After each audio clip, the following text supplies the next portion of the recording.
अब तक आपको पता चल गया होगा कि एसईओ में ऑन पेज और ऑफ पेज दोनों बहुत इंपॉर्टेंट हैं। ऑन पेज में हमने सब कुछ वेबसाइट के ऊपर जो भी चेंजेस करनी है वो हम करते हैं ताकि गूगल उसको डेटा को अच्छी तरह एक्सट्रैक्ट कर सके, उस तक पहुंच सके और उसको यूज़र एक्सपीरियंस बेहतर हम दिखाएंगे ताकि वो आगे अपने यूज़र्स को बेहतर यूज़र एक्सपीरियंस दिखाए। लिंक्स भी बहुत इंपॉर्टेंट हैं, लेकिन किस तरह के लिंक्स वो अब हमने बात की कि एथिकल लिंक्स हमें चाहिए, अनएथिकल लिंक्स नहीं चाहिए।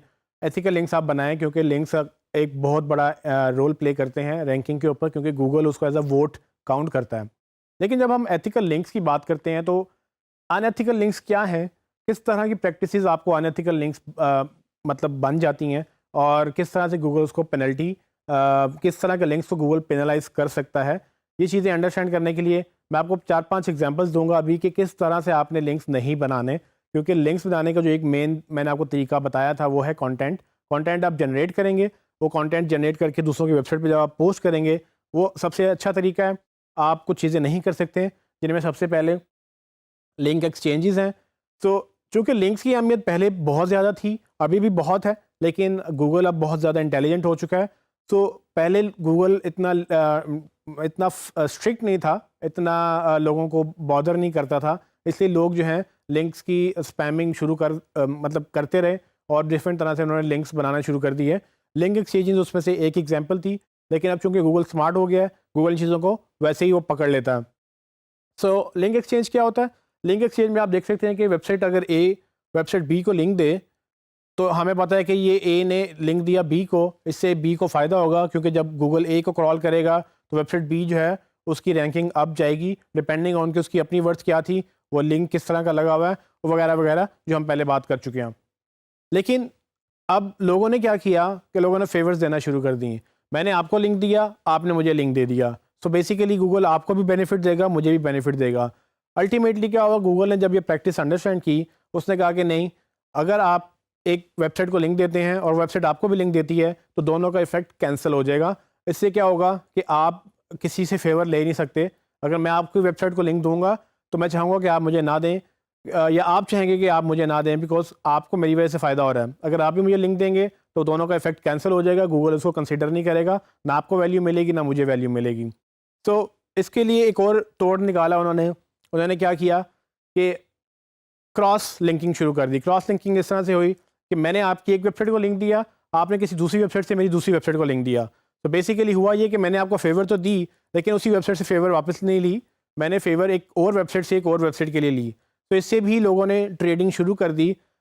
होता ये है कि गूगल इन सब चीज़ों को वैसे ही ट्रैक कर लेता है, पैटर्न गूगल ट्रैक करता है। आप अगर कुछ अर्सा ब्लैक हेड करते रहें, लेकिन कभी ना कभी वो चीज़ें पकड़ी जाती हैं, और स्पेशली जब साल 2 साल अगर आप एक चीज़ करते रहें और बाद में वो पकड़ी जाए तो गूगल आपको पेनल्टी इस तरह से डालता है कि आपकी वेबसाइट गूगल में से बाहर भी निकल सकती है। अव्वल तो आपकी रैंकिंग ड्रॉप करता है, लेकिन आपकी वेबसाइट बाहर भी जा सकती है। तो लिंक एक्सचेंजेस एक एग्जांपल है जो आपने ब्लैक हेड टेक्निक में काउंट होती है और आपने उसको यूज़ नहीं करना।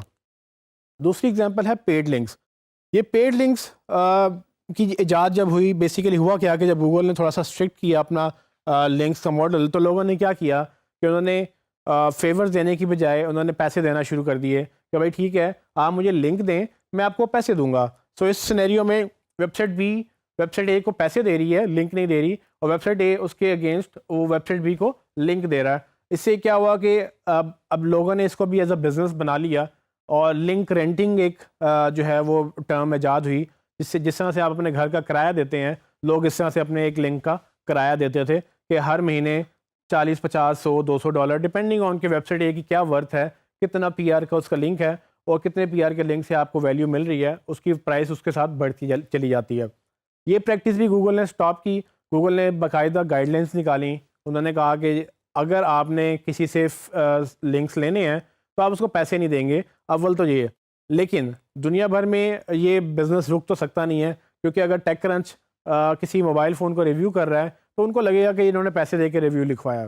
तो गूगल ने बाकायदा एक गाइडलाइंस निकाली कि अगर आपने स्पॉन्सर कंटेंट लिखना है तो आप लिख सकते हैं, लेकिन उसको नो फॉलो करेंगे। नो फॉलो के बारे में आपको बता चुका हूँ। नो फॉलो जब आप लिंक करते हैं, गूगल उसको फॉलो नहीं कर सकता, और जब गूगल उसको फॉलो नहीं करता तो उससे क्या होता है कि उसका लिंक भी ट्रांसफ़र नहीं होता।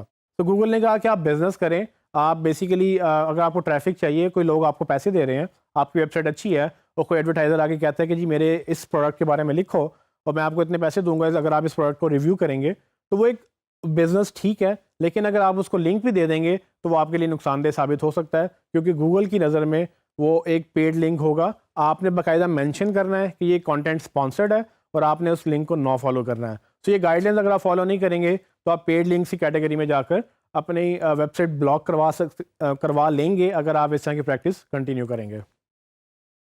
एक और टेक्निक जो लोगों ने निकाली, उन्होंने कहा कि हमें जब कोई दूसरा लिंक नहीं देता तो क्यों ना हम अपनी ही वेबसाइट्स खड़ी करें और हम उधर से ही लिंक्स लेना शुरू कर दें। तो इस तरह से प्राइवेट ब्लॉग नेटवर्क्स यानी पीबीएन्स का मतलब प्रैक्टिस वजूद में आई। होता क्या है कि बजाय से कि आप 40-50 दूसरी वेबसाइट से जाकर रिक्वेस्ट करें, उनको कंटेंट लिख कर दें ताकि आपको लिंक मिल सके, लोगों ने क्या शुरू किया कि उन्होंने अपनी वेबसाइटें खड़ी करना शुरू कर दी।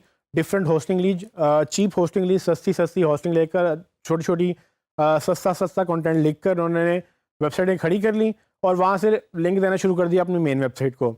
अब उनकी प्रैक्टिस ये थी कि हम गूगल को चीट करेंगे कि भाई हमें लोग जो है वो लिंक्स दे रहे हैं, हम तो ना तो बाय कर रहे हैं ना तो एक्सचेंज कर रहे हैं। गूगल अगेन उसकी मशीन लर्निंग बहुत इम्प्रूव्ड है, उसमें उसके पास हज़ारों की तादाद में इंजीनियर्स हैं जो कि सिर्फ इसी काम को मॉनिटर करने में बैठे रहते हैं। तो बेसिकली उनके एल्गोरिथम्स ने इस चीज़ को भी ट्रैक करना शुरू कर दिया है, क्योंकि अगर आप ये 15-20 वेबसाइटें या 50 वेबसाइटें बना तो लेंगे, इसको ऑर्गेनिकली चलाएंगे नहीं, क्योंकि इनके ऊपर कोई नहीं आ रहा होगा। आप इनसे जब लिंक लेंगे, गूगल ये समझेगा कि वेबसाइट ए इन वेबसाइट से लिंक ले रही है जिनको कोई विजिट नहीं करता, जिनके पास कोई जाता नहीं है। तो ये कैसे पॉसिबल है कि जो वेबसाइट खुद नहीं चलती वो इसी को लिंक दे रही है, और सिर्फ एक वेबसाइट नहीं, ऐसी बहुत सारी वेबसाइट्स हैं जो चलती नहीं है और वो इनको लिंक्स दे रही हैं। सो होता क्या है कि इस तरह से भी वेबसाइट आपकी ब्लॉक हो जाती है, और अक्सर लोग इस चीज़ में धोखे में आ जाते हैं। वो एसईओ कंसल्टेंट्स को हायर करते हैं, पीबीएन लिंक्स मांगते हैं, वो सब ठीक है, वक्ती तौर पे आपको बूस्ट मिलता है, लेकिन जिस दिन गूगल ने आइडेंटिफाई कर लिया वो दिन कल भी आ सकता है, वो दिन 10 साल बाद भी आ सकता है, वो दिन कभी भी आ सकता है। आपकी वेबसाइट अगर पकड़ी गई तो गूगल आपको पेनल्टी डाल देगा, और ये अगेन एक डेंजरस काम है और कोई भी एथिकल मार्केटर इसको रिकमेंड नहीं करता। तो आपने प्राइवेट ब्लॉग नेटवर्क्स से बचना है, ना खुद बनाने हैं ना किसी से बने हुए से लिंक लेना है। मेक श्योर करें कि अगर आप लिंक बिल्डिंग किसी से करवा रहे हैं तो कोई इस तरह की वेबसाइट पे जाकर लिंक्स जो है वो ना डाल रहे हों। एक और प्रैक्टिस यूज़ होती थी किसी ज़माने में, लोगों ने लिंक्स को डाइवर्सिफाई करने के लिए लिंक के पिरामिड बनाना शुरू कर दिए। तो पिरामिड कैसे बनता है? पिरामिड आपको पता ही होगा कि इजिप्ट में जो पिरामिड्स हैं उसकी शक्ल के बेसिकली इसका एक स्ट्रक्चर बनता है पूरी कैंपेन का, जिसमें सबसे ऊपर आपकी मेन वेबसाइट होती है जिसको हम मनी वेबसाइट कहते हैं, या क्लाइंट की वेबसाइट हो सकती है जिसको आपने रैंक करना है। तो आप स्टार्ट नीचे से करते हैं। सबसे पहले आपने लिंक्स बनाए उन वेबसाइट्स को जो आपने डायरेक्ट लिंक नहीं किए है। सो होता क्या है, पिरामिड में स्ट्रक्चर्ड लिंकिंग होती है। आप पहले मेन वेबसाइट में एक पेज बनाते हैं, उसको नीचे 3 प्रॉपर डिफरेंट वेबसाइट से लिंक देते हैं, और फिर उन 3 को जो टियर जो है सेकंड टियर पे जो लिंक्स होते हैं वो थर्ड टियर पे आप उनको लिंक्स देते हैं। तो होता क्या है कि आप टॉप जो है पेज की रैंकिंग, जो टियर 1 पेज है, जो टॉप टियर पेज है, उसकी रैंकिंग बढ़ाने के लिए आप उसको वहाँ से लिंक देते हैं जो टॉप टियर 2 पेजेस हैं। अब इन टियर 2 पेजेस की जितनी अच्छी वैल्यू होगी तो टॉप टियर की भी उतनी अच्छी वैल्यू होगी। टियर 2 की रैंकिंग बढ़ाने के लिए आप टियर 3 से टियर 2 वालों को लिंक देते हैं, और अक्सर अगर आप इसको मज़ीद लेवल नीचे ले जाएँ तो टियर 3 वालों को टियर 4 लेवल से जाके आप उनको लिंक्स देते हैं, और इस तरह से लिंक्स की ये गेम चलती चली जाती है। आप लिंक का पिरामिड जितना बढ़ाना चाहे आप बढ़ा सकते हैं। जितना आप इसको कॉम्प्लेक्स करेंगे उतना मुश्किल हो जाएगा, लेकिन अगेन अंडरस्टैंड करने वाली बात यह है कि आप ह्यूमनली आप ये काम करेंगे तो आपको काफ़ी दिन, काफ़ी रिसोर्सेज और काफ़ी चीज़ें आपकी सर्फ हो जाएंगी, और गूगल को पकड़ने में उसके एल्गोरिथम ने अगर पैटर्न ट्रैक कर लिया तो आपको फ़ौरन वो पकड़ सकता है कि एक स्ट्रक्चर्ड तरीके से नीचे से ऊपर लिंक की वैल्यू ट्रांसफ़र हो रही है, ऊपर से ऊपर वैल्यू ट्रांसफ़र हो रही है, करते करते ऊपर वैल्यू ट्रांसफ़र हो रही है। तो ये हैबिट भी गूगल ने बंद कर दी। अगर आपकी वेबसाइट इस तरह की प्रैक्टिस में इन्वॉल्व हो गई तो गूगल यकीनन उसको पकड़ सकता है, और जो कि अगेन डेंजरस काम है। लिंक पिरामिड के साथ एक और लिंक्स की एक स्कीम निकली जिसको लिंक व्हील भी बोलते हैं।